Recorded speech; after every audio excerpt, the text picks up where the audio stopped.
It's a holiday edition of OFB TV, and I'm down in the great sports bar in Ellicott City, Maryland with my pal Ed Frankovic. Tis the season. We're talking about a lot of fun things this time of year, and there may be, well, we've already had one early Christmas present for Capitals fans in the last week, Eddie, and I heard last night, watching Hockey Night in Canada, on the hot stove, potentially another Christmas present, a very special realignment. What was your reaction to the idea that we could see a reconstituted Patrick division? For Caps fans, especially longtime Caps fans, it's got to be very exciting news to go back playing the Flyers, the Penguins, the Islanders, the Rangers, all these teams they've had these great playoff, the Devils included, all these teams they've had great playoff series with. It would be, like you said, another Christmas present. Yeah. And I'm very excited about it. Those Caps fans that have been around the team for a long time remember those battles with the Flyers, the Islanders. I mean, the 1-4 against the Islanders in the playoffs. Many forget how hard it was to play those Islanders teams in the early '80s. First 5 years when Caps made the playoffs, only beat them one time, and then it was Pittsburgh after that in the '90s. But it would be really exciting.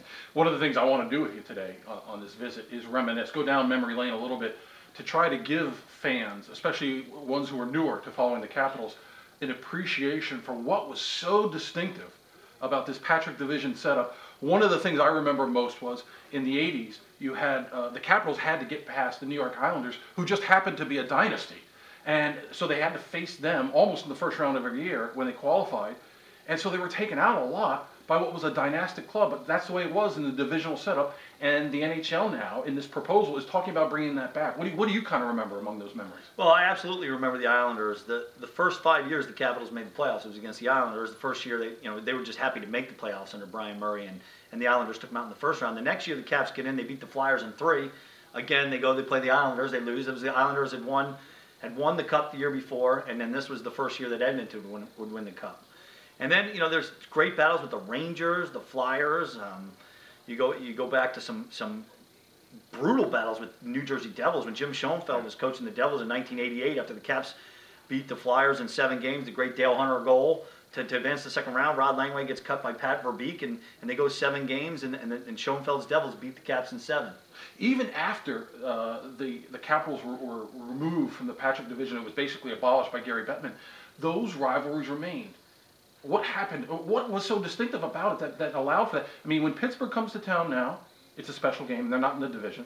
Philly comes to town. And try to get, again, one of the things I remember most was the proximity of Old Capitol Center to the interstate. That allowed for these busloads of Flyers fans to come down, busloads of Pittsburgh fans to come down. The atmosphere was incredible. Yeah, it's the geography. You have these teams, they're the closest teams to you. In all the sports around here, whether you're a Redskin fan or Ravens fan, you're going up against Philadelphia, you're going up against Pittsburgh. In basketball, you're going up against those teams. It's just every sport, baseball as well. Every sport, there's rivalries.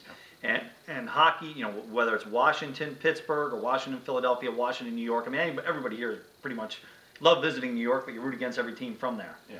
Well, and here's the real shortcoming of the Southeast Division. The geography that you mentioned. The distance between Washington and Raleigh, Washington and Tampa, Washington and Atlanta, Washington and Miami, it doesn't allow for that synergy between the fan bases. I mean, would you agree? Oh, absolutely. And I mean, even though the Caps are selling out every game and the owner's done a great job of keeping those other fans out of the building, when a Carolina or a Tampa or a Florida comes to the building, there's just no jump. It's not like, but when a Pittsburgh or a Philadelphia or the Rangers come, there's life in that building. And I just can't. That's the kind of games you want. Those are the kind of games that are going to prepare you for the playoffs. The Cavs have won the Southeast Division 4 times in a row. There's a competitive advantage as far as qualifying for the playoffs being in this division. But at the end of the day, you want your team tested during the year, and you're going to get tested playing those hockey teams, and you're going to be better in the playoffs, and you're going to have a better chance of winning the Cup, I think, if you get in a division like that. I like the point you made about the atmosphere in Chinatown at Verizon Center. It just is different with Philly in the building, or Pittsburgh in the building, or the Rangers in the building.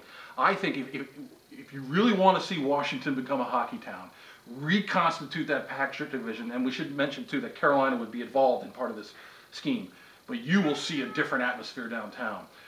Let's talk a little bit now about going forward. This is no slam dunk. The owners are meeting in California this week. They've got a vote. Do you see any showstopper here for Ted Leonsis and Dick Patrick? Any reason why they would not want to support this measure? I don't see why Ted or Dick wouldn't vote for this for this. I mean, the people that are going to be against it will be, like you wrote in your blog today, is going to be Florida, Tampa, maybe a Detroit. But Detroit gets a pretty good setup there. They get to play a lot of central time zone teams, and it eliminates a lot of their travel to the West Coast. I don't know why Detroit. Well, Detroit has always wanted to come east, so maybe they're one of the showstoppers. But I think there's got to be enough votes to go for this, and definitely I think Ted and Dick would vote for it. Well, I think this is extremely exciting for Capitals fans. We'll cross our fingers, hopefully get that second Christmas present. Let me thank you again for helping us out on OFB TV. Wish you and your family a great Christmas season, and it's really exciting for you guys because I know there's a new little defenseman in the family, Matthew, right, coming into the world. Is he going to be a defenseman or a forward? Well, I figure right now he'll be a right D because it looks like Kristen's a left-handed D. So stocky guy, one stocky guy and one puck mover. But yeah, my pleasure to be here on OFB TV, and Merry Christmas, Happy Holidays to you and all the OFB fans out there. All right, we'll see you at the rink, Eddie. Thanks again. For OFB TV, John Keeley, thanks a lot.